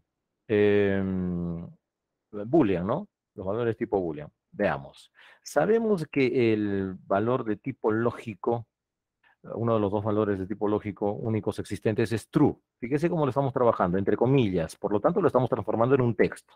No, yo quiero que este valor true tome su verdadero significado, ¿no? Así que vamos a utilizar la función de conversión bool. Bool. ¿Ya? La cuarta función de conversión. Y efectivamente, primero se trató de un str, ¿no? Línea 28, porque está entre comillas, y finalmente lo convertimos a un valor de tipo booleano, un valor de tipo lógico. Muy simple. Guardamos. Ya está. Programa 4. Muy bien, en el programa 4 sí ya vamos a ver en la segunda parte de la presentación que les he entregado que corresponde a el tema de identificadores. ¿Y qué cosa es un identificador, señores? Simplemente es el nombre, ¿no? Que le asignamos a un espacio de la memoria principal para poderlo distinguir, ¿no? Diferenciar, referenciar y que adicionalmente lo usamos para darle un valor, un dato que lo guarde, que lo almacene hasta el momento en que sea necesario. Bien, en toda resolución digamos, situaciones programáticas que tenemos que implementarlo a través de código, va a haber tres fases fundamentales, lo que es la entrada, el proceso y la salida. Ya esto lo estoy exponiendo en este momento, porque en el momento de que, valga la redundancia, que trabajamos con identificadores, llámese variables o constantes, vamos a tener una mayor libertad de acción en el sentido de poder plantear, ¿no? Situaciones rutinarias, de procesos que día a día nosotros vamos llevando y que vienen a ser problemas informáticos que tenemos que solucionarlos a través efectivamente de un programa. Entonces, estas tres fases, entrada, proceso y salida, es lo que siempre han hecho ustedes, hemos hecho todos, para resolver problemas, para resolver situaciones problemáticas, ¿sí? ¿A qué se refiere la entrada del proceso y salida? Exactamente a lo que hace todo equipo de cómputo, sea una computadora de escritorio o sea el microprocesador de la lavadora de mamá, por ejemplo. Todo equipo de cómputo trabaja de esta manera. Tiene una etapa de entrada. ¿Entrada de qué? De datos. De datos, ¿ya? Esos datos van a alimentar el proceso. ¿Y qué es el proceso? El conjunto de operaciones, hemos trabajado tipos de datos y operaciones, de operaciones que tienen que realizarse para lograr un resultado final que se mostrará en una salida, que generará una salida esperada, adecuada, un resultado final. ¿Correcto? De esa manera trabaja todo equipo de cómputo. En la siguiente clase, de repente, con mayor tiempo, les haré algún alcance de algún esquema para que se comprenda muchísimo mejor. Pero esta es la forma en que trabaja toda computadora para todo propósito. Si estoy en un videojuego, si estoy viendo una película, si estoy trabajando en el Word, siempre va a pasar por estas tres fases. Y la resolución de planteamientos que deben resolverse, van a la redundancia, a través de un programa, eh, que previamente necesita un planteamiento teórico que se conoce como algoritmo, entonces también debe pasar por estas tres fases, ¿no? Acá tenemos un enunciado, dice, determinar el total a pagar conociendo el precio por unidad y la cantidad adquirida de un producto. Determinar el total a pagar conociendo el precio por unidad y la cantidad adquirida de un producto. Sencillito. ¿Qué entradas vamos a tener acá? ¿Qué datos de entrada tenemos? Bueno, tenemos, por ejemplo, el precio del producto, dice precio por unidad, y la cantidad que vamos a adquirir. Lo que no sabemos es el total a pagar. Miren, Muchas veces, y voy a terminar con esto, esta parte, que es fundamental, por favor, quizás lo más importante es identificar el resultado que quiero obtener antes de saber con qué datos de entrada cuento. ¿Ya? Muchísimas veces. Con lo cual no quiero decir de que no se tome en cuenta la entrada, es importantísima. Pero es trascendental el hecho de que nosotros sepamos, identifiquemos cuál es el resultado final, cuál es la salida que queremos obtener. ¿Por qué? Porque a partir de la identificación plena de los resultados que queremos obtener o de la salida que queremos obtener, vamos a verificar si en la entrada se nos proporcionan todos los datos. En este caso lo vamos a hacer de una manera muy simple. Yo les voy a dar el precio por unidad, yo les voy a dar la cantidad adquirida, así que esos datos ya los vamos a tener en la entrada. Consecuentemente, teniendo el precio por unidad de un producto y la cantidad adquirida de dicho producto, me parece que tenemos todos los datos necesarios como para que podamos averiguar, determinar, ¿no? Calcular cuál es el total a pagar. Creo que lo tenemos bastante claro. Pero les voy a poner un ejemplo para que ustedes se vayan preparando en este sentido. No sé si lo tengo en un ejercicio más adelante, pero bueno, se los digo. El enunciado podría ser, por ejemplo, calcular el área de un círculo. Calcular el área de un círculo. Bueno, asumo que en sala, así no les haya gustado la geometría, por lo menos la mitad sabe, se acuerda un poquito de cuál era la fórmula, ¿no? Am, Vamos a ir por otro caso. Calcular el volumen de una esfera cuyo radio es de 5 metros. Ahí sí creo que este porcentaje se podría reducir quizás a un 10%. No sé si alguien, y si gusta lo pone en el chat, sería maravilloso. ¿Cuál es la fórmula para obtener el volumen de una esfera? En primer lugar, el dato de entrada sería el radio. Ya nos ha dicho 5 metros, perfecto. Con ese dato de entrada, ¿voy a lograr la salida, que es el volumen de la esfera? Bueno, a ver, voy a ser sincero, no, porque no me acuerdo de la fórmula. Entonces me faltan datos, me faltan contemplar herramientas en la entrada para poder procesar ese único dato que nos ha dado, procesar, operar con ese único dato que se nos ha dado, el radio es 5 metros, y bueno, tendré que hacer un trabajo de investigación, tendré que recurrir y conversar con la persona que me está solicitando desarrollar ese programa, sabe que me faltan datos, me puede alcanzar un formulario, necesito otras herramientas, bueno, muchas cosas, ¿correcto? Es por eso que tiene una importancia relevante saber primero cuál es el resultado de la salida que queremos obtener. Muy bien. Bueno, supongo que alguno de ustedes sí se acuerda perfectamente bien cuál es la fórmula, ¿no? Creo que es 4 tercios por pi por r al cubo, ¿no? El volumen de la esfera. Bueno, muy bien. Vamos entonces a la resolución de lo nuestro. Cuando ya tenemos estos planteamientos, determinar el total a pagar. Yo no lo tengo el total a pagar. Entonces vamos creando variables que vayan almacenando los datos momentáneamente hasta el momento en que se necesite, mala la redundancia, hasta cuando se necesite.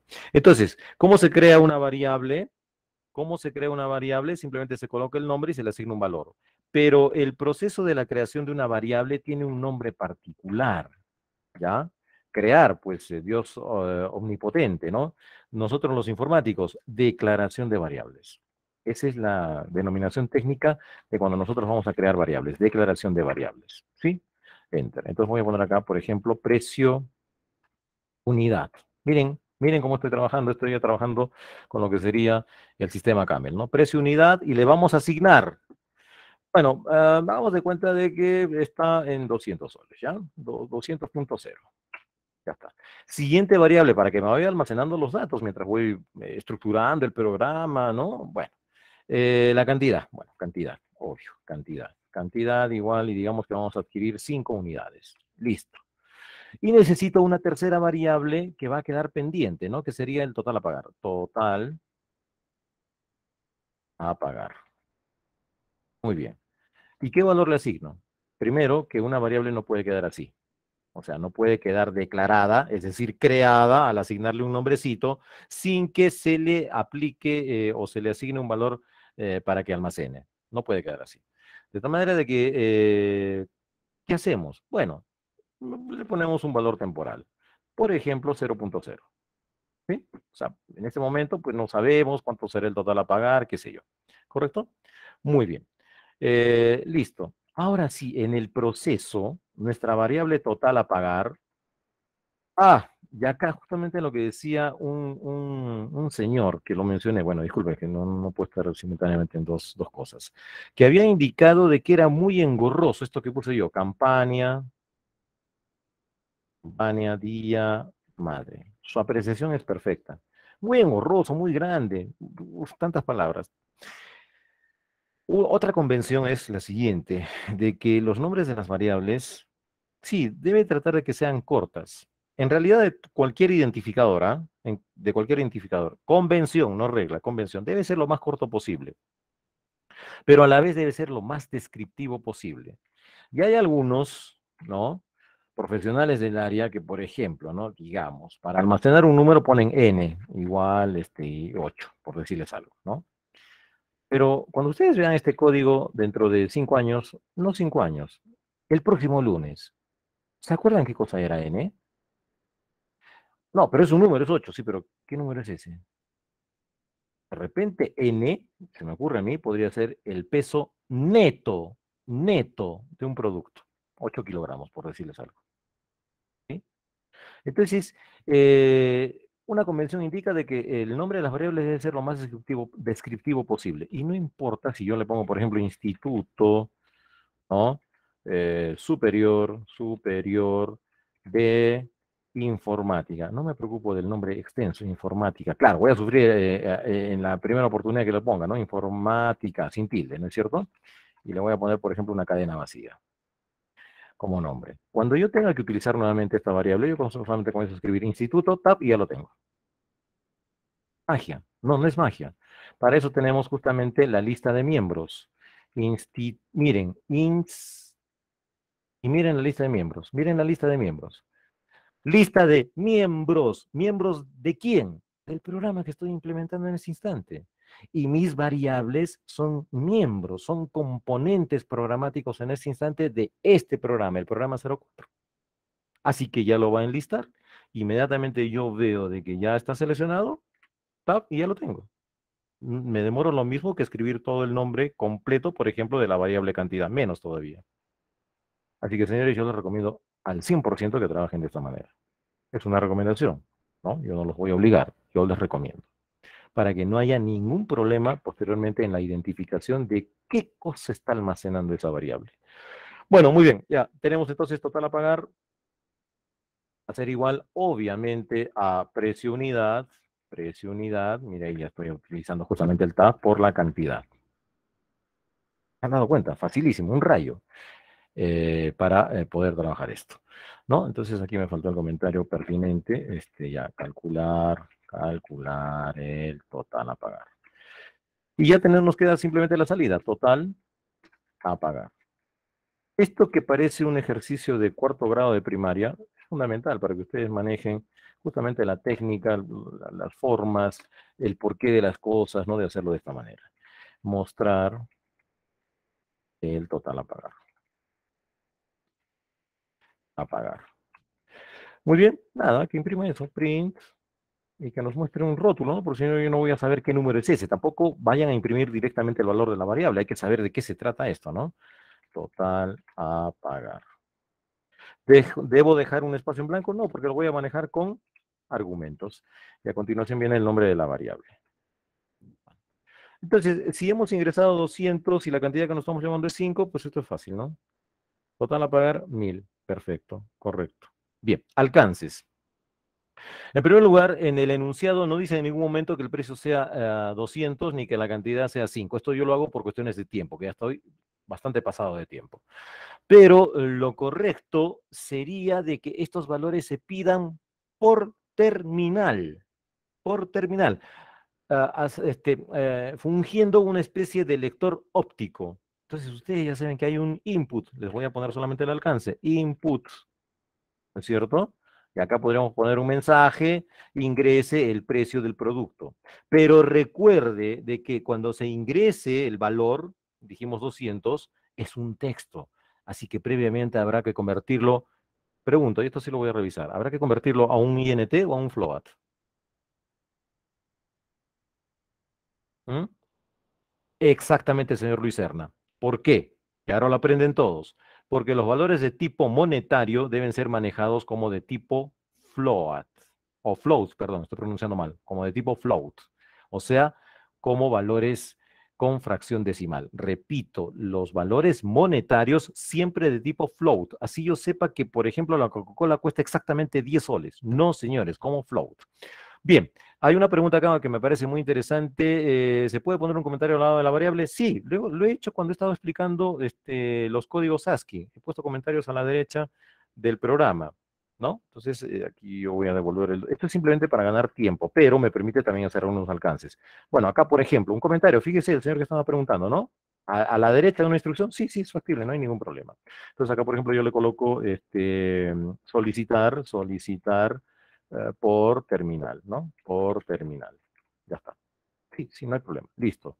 Terminamos nos vamos al último programa, programa 5. Identificadores constantes.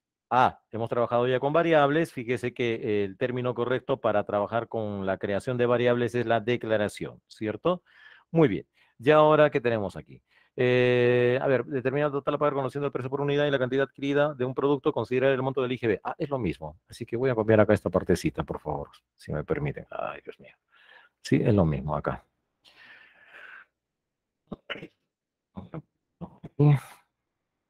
Lo que pasa es que ahora tenemos que tomar en cuenta, dice, considerar el monto del IGB. O sea, este producto, ¿no? Que salía 1000 directamente, no estábamos contemplando su posibilidad de trabajarlo con el IGB. Bueno, ya está. Entonces, tenemos el precio unidad, sí, tenemos la cantidad que sería 5, pero ahora necesitamos dos variables más. El monto del IGB, monto IGB, que como todavía no lo sé, entonces le pongo 0.0. Listo. Y antes del total a pagar se necesita el subtotal, porque al subtotal es el que se le aplica el monto del IGB. Subtotal va a ser igual a 0.0. Fíjese cómo le doy un valor inicial, ¿no? Pero de tipo float, ¿no es cierto? Porque se trata de valores monetarios. Eso ya creo que quedó bastante claro. Y el monto del IGB, ¿cómo lo hallo? El monto del IGB se va a hallar gracias a una tasa porcentual. 0,1. ¿Qué cosa es esto? Declaración de constantes. Entonces, por la convención, y yo les sugiero al 100% que utilicen la convención. IGB debe ser igual a... ¿Y cómo se expresa 18%? Como en el Excel, no, esto no es Excel, ¿no? Así que vamos a utilizar el factor matemático, 0.18. Ahí está. Y bueno, hasta acá no tengo absolutamente nada.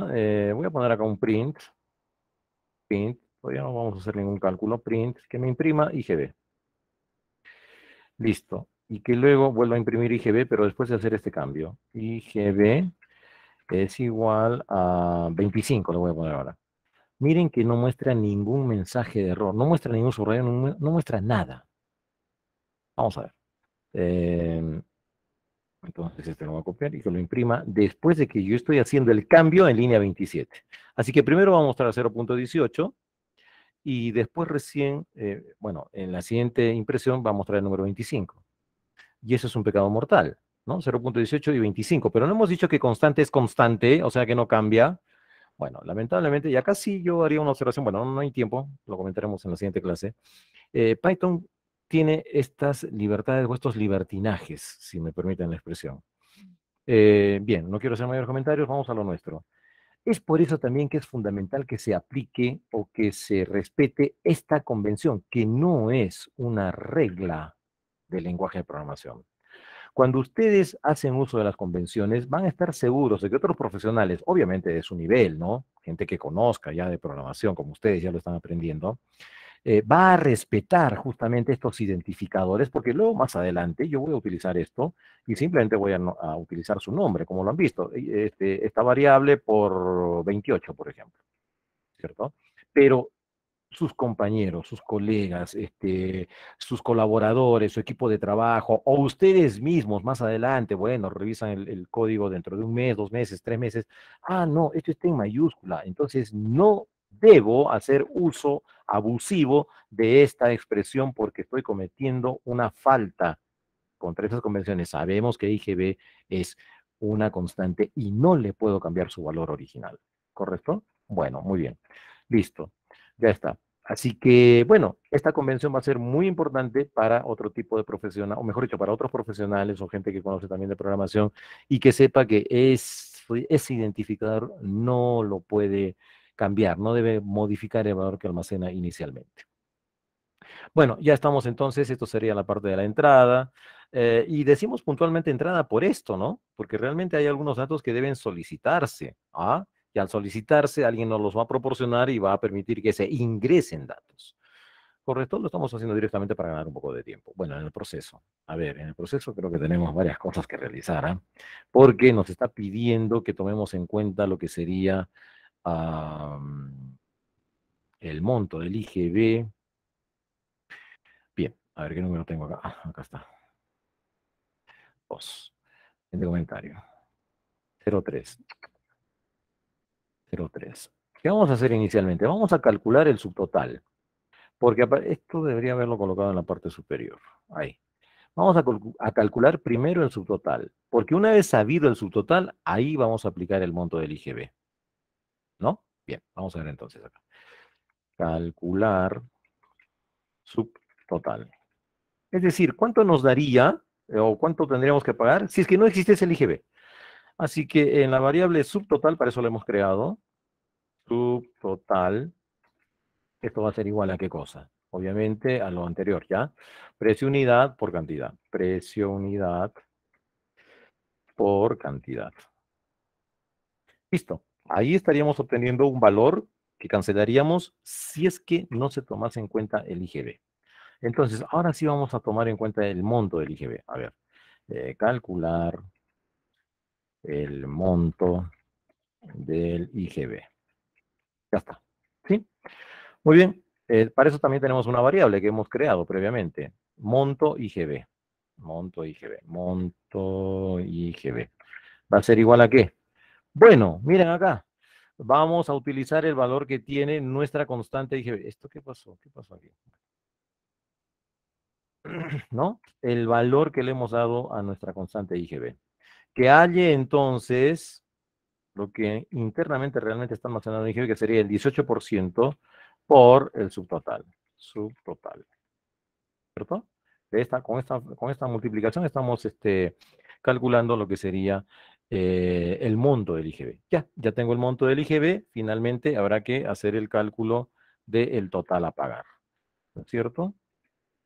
Y el total a pagar es simplemente la sumatoria del subtotal más el IGB.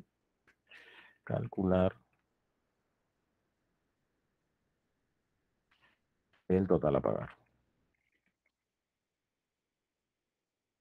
Muy bien. Y tenemos ahí una variable que se llama total a pagar. Perfecto. Total a pagar va a ser igual a el subtotal, el valor que tenía sin el monto del IGB, más el monto del IGB, lo que se va a llevar a sumar, ¿no? Monto IGB. Lo tenemos allí. Finalmente, en la salida, 0.6 puntos, perdón, el total a pagar. Total a pagar. Listo, ahí lo tenemos. Entonces, print, total a pagar. Puntos espacio no es necesario, ¿no es cierto? Coma, y que se imprima lo que tiene la variable total a pagar. Listo. 200 por 5, 1000. El 18% de 1000 es 180, así que debe salir 1180. Ahí lo tienen. ¿Sí? Muy bien, señores. Esta es la forma, entonces, mediante la cual ustedes deben enfocar el trabajo con lo que es